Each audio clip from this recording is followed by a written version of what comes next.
So welcome back to part 2 of my long video, on ways that you can easily up your game on LinkedIn. Make sure you check out part 1, either on my YouTube channel or via my LinkedIn account using the hashtag JanAdamsSocial. But let's crack on with part 2. I've got 6 things for you today. First off, let's talk about articles or publisher, or effectively when you're allowed to blog on LinkedIn. Now, when these first came out 4-ish years ago, they were a great tool because every time you published a long form post, an article, publisher post, whatever it was called to you, LinkedIn would notify all of your connections that you just posted. Brilliant. Because then people went, oh, that's interesting, I'll go and have a look. So you had really warm leads in, you got really good reaction to it, really good comments on it. It was absolutely brilliant. But because everyone got notified and everyone was using it, everyone got over notified. So LinkedIn in the end took away that notification. And at that point, articles largely died on their arse.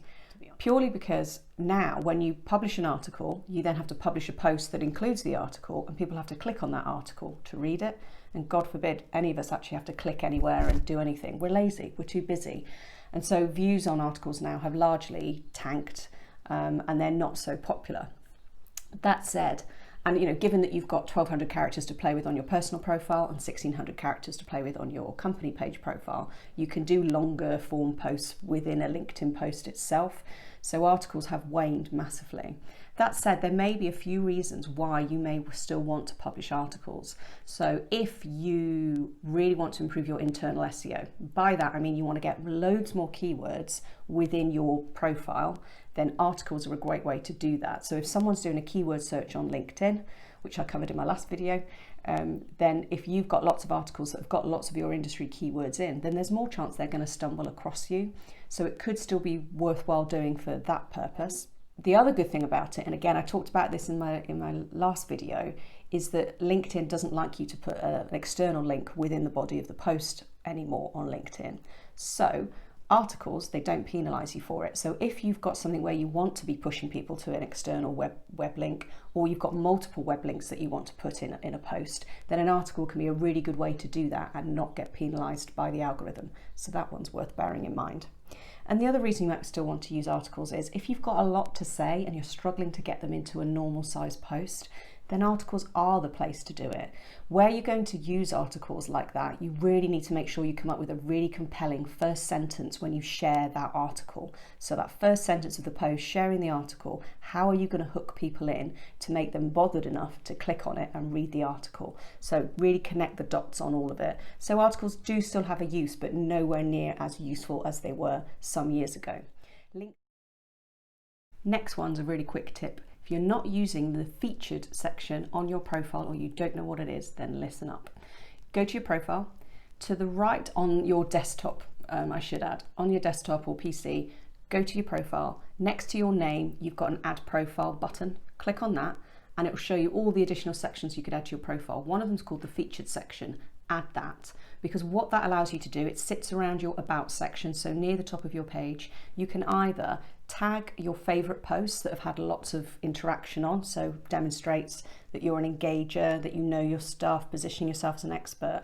If you don't have a lot of posts that have had much engagement on, what you can also do is link to external links. So you could link to any external articles that you've written. You could link to your website, you could link to blog posts, and it just pulls it in and it makes it look more visual at the top of your profile. So it just breaks up all the grey dull text that you find on your LinkedIn profile.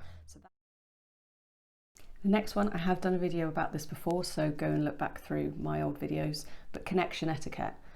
Don't just connect with people and send them a connection request. Always also send them a personalised message as well. Why are you connecting with that person? And I think you can be quite still and honest about it. Just don't spam them, don't be salesy. Just say, hi, I'm looking at expanding my connections with other marketing managers in the West Midlands area. It would be fantastic to connect on here. Try and make it something specific to them. If you have time to look on their profile, make it more specific and less generic. You've got a much better chance of them accepting your connection request in the first place.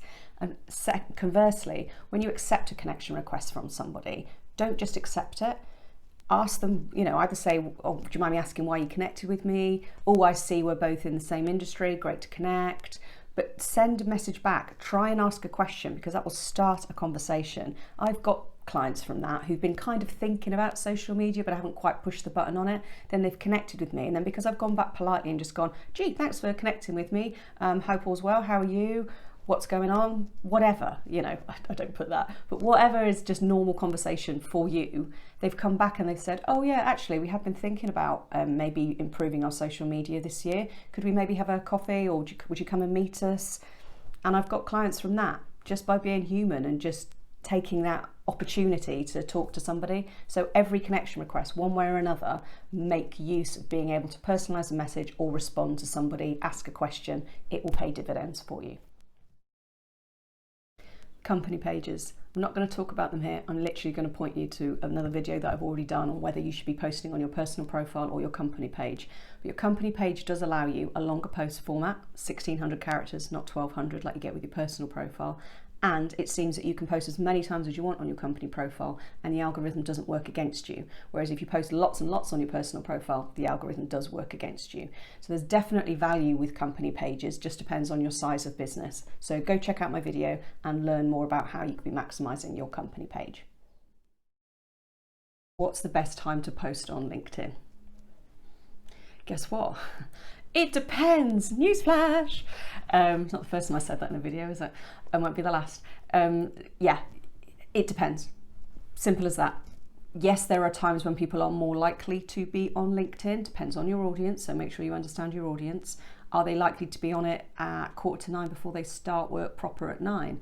Are they likely to have a pop on at 11 when they're having a cup of tea? Are they likely to spend half an hour on it at lunch when they're having their lunch break at their desk? Or are they on it in the evening when they finally had a chance to unwind because they don't get much chance during the daytime? So yes, there are certain times that are better, but ultimately it comes down to the quality of your content. You put out the right quality of content, it will fly. If you're not getting any engagement on any of your posts, it's probably not down to the timing, it's probably down to you're not getting the right message across. And finally, a feature I popped into my social news weekly roundup post the other week is if you go to your mobile app for LinkedIn, just below or next to your name now, when you click on the pencil to edit your name, you have the option to add a 10-second audio file where you can basically explain how people pronounce your name. For a lot of us, Jan Adams, most people can get that right, although I've been called John and Jana quite a lot in my life, to be honest, so I've added one. But you've got 10 seconds. Sounds like a 10-second sales pitch, potentially. Don't make it too salesy or spammy, obviously. Just be a nice human. Tell them something, you know, tell them that you'd really like them to connect with you or pick up the phone and give you a call or whatever. But it's 10 seconds where you can talk to your audience. Why not take it? And that is your lot. I am done. I think I've given you 6 tips. Hopefully I can count this week, unlike last week. I do check out the other video because altogether there's like 11 tips of how you can up your game on LinkedIn. Little tricks on the whole, but they can make a massive difference. And it's worth getting the most you can out of the time that you spend on LinkedIn because time is money at the end of the day. Any questions, drop them in the comment. If not, I will see you soon. Bye.